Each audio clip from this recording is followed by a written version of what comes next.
Hello, literature and composition. How are you today? I wanted to do this video in hopes that it would be supportive for those of you that might not have been able to make it to class today, or also just need that little bit of support to review the video and go through our lesson for the day again. So our agenda for today, and this is September 28th or 29th, is to do our writing journals. Thank you to those of you that consistently do that. Then there's a mini lesson on inference, which this video will support. There's an assignment, which is an ed puzzle on inference, and there's also a tutorial video available on that. Then you are going to make an inference from Between the World and Me, our class text that we started reading last week from pages 5 through 7. There's also a tutorial video about that and how to do that assignment, as well as your AIR digital form, where the question of the skill relation is, what can you logically infer from an excerpt selected from your AIR book? There's also a tutorial video available for that. This video is going to serve as a mini lesson on inference, so let's get started. First and foremost, our Portrait of a Graduate rubric. Through this lesson, you're going to be problem solvers and skilled communicators using the indicators that are highlighted in yellow. Your learning target is that you can make a logical inference with textual support using your AIR book. So let's talk about inference. What is inference? Well, the technical definition is that inference is using observation and background to reach a logical conclusion. But you probably practice inference each and every day already. For example, if you see someone eating a new food and he or she makes a face, then you infer that he does not like it. Or if someone slams a door, you can infer that she is upset about something.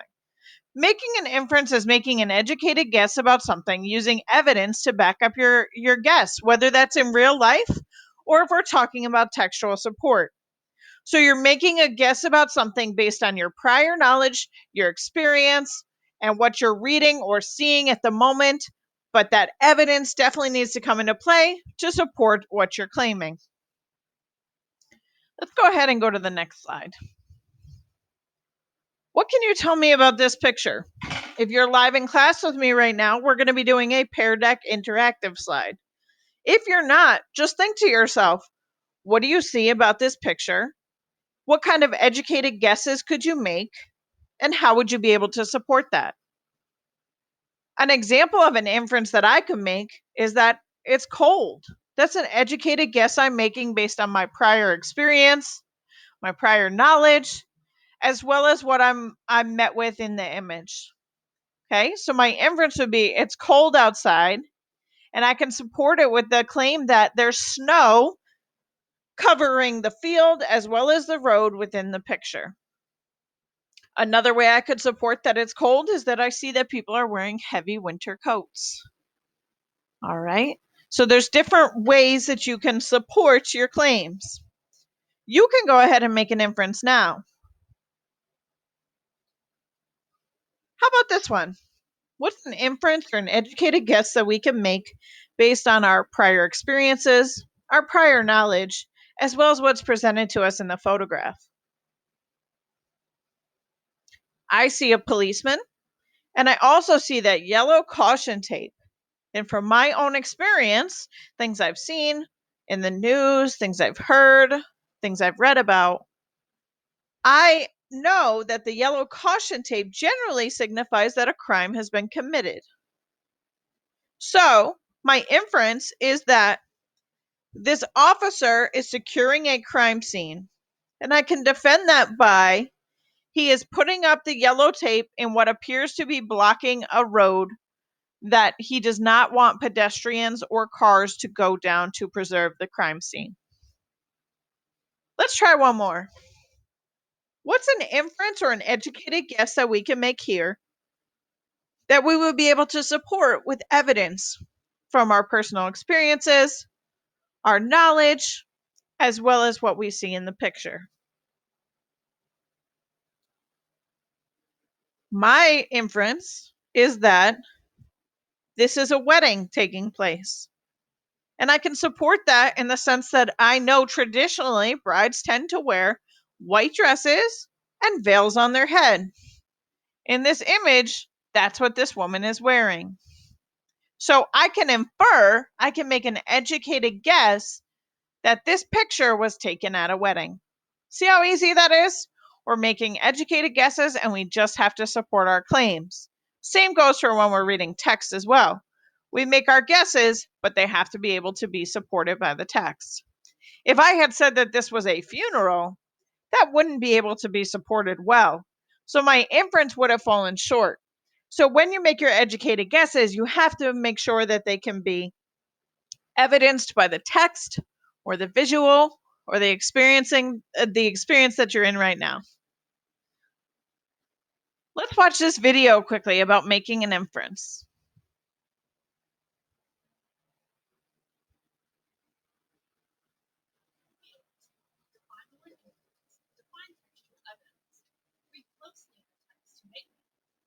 And analyze Google's words to determine multiple pieces of textual evidence to support your hypothesis.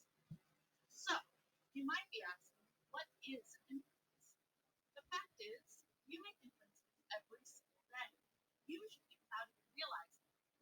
For example, if you sit down next to your best friend at lunch and she moves to another table, you might infer that she is angry or that you smell good.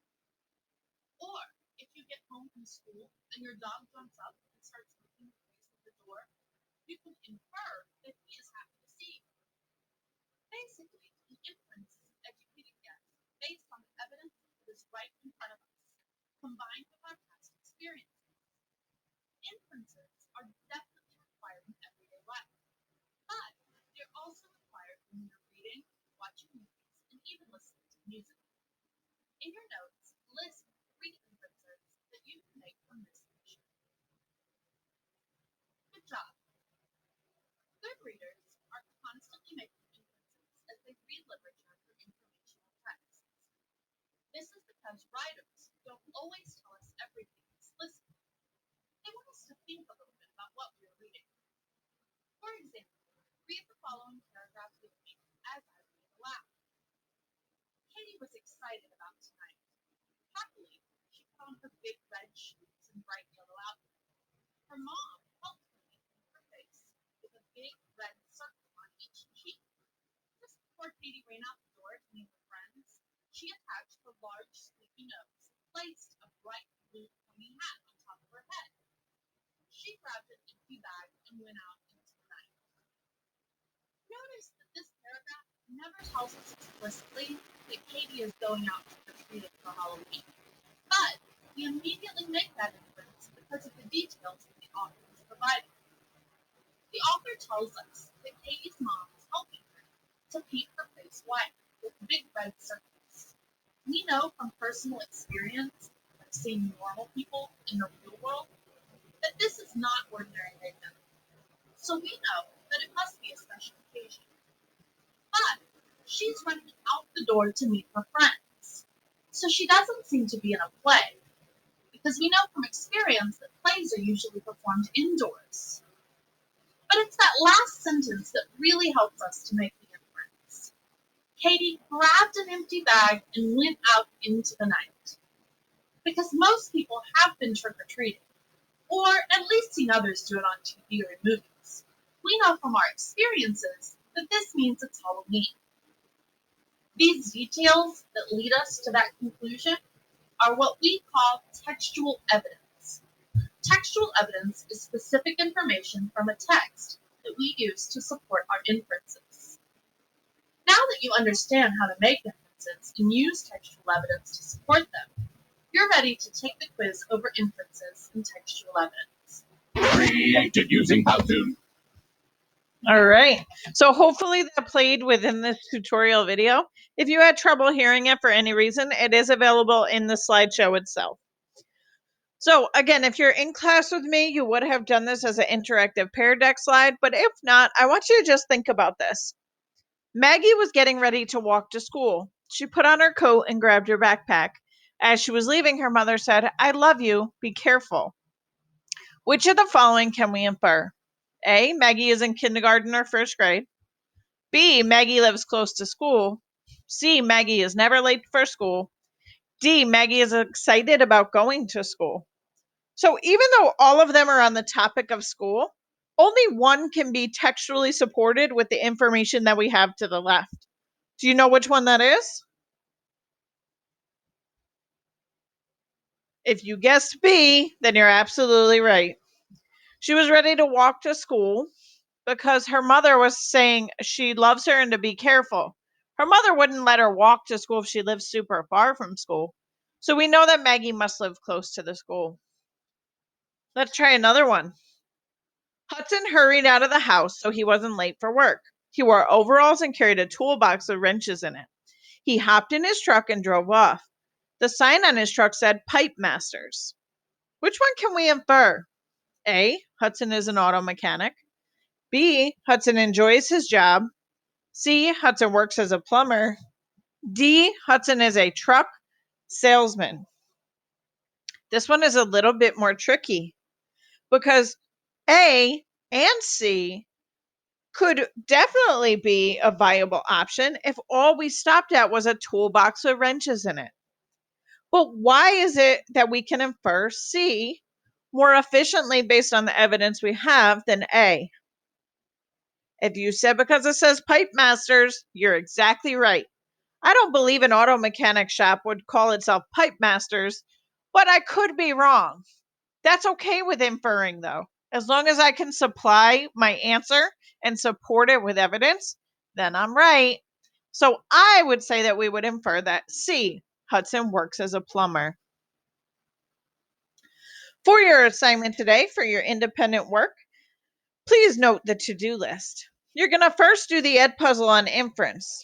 Answer the question when the video stops. And again, there's a tutorial video there if you need more support.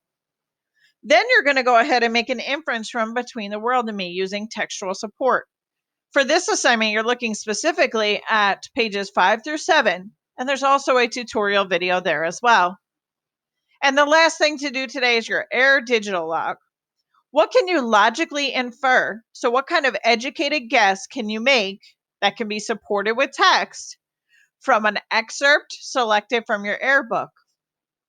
Just to put that in another way, what kind of educated guess can you make about something from your book that you read today? And how can it be textually supported? Don't forget that textual support. That's super important. So just a reminder, we keep our videos and mics off during independent work time as some people may be listening to audiobooks, they may be reading. We don't want to disrupt others. So if you have a question, please put it in the chat box and I will answer there. We don't want our speaking to distract anybody.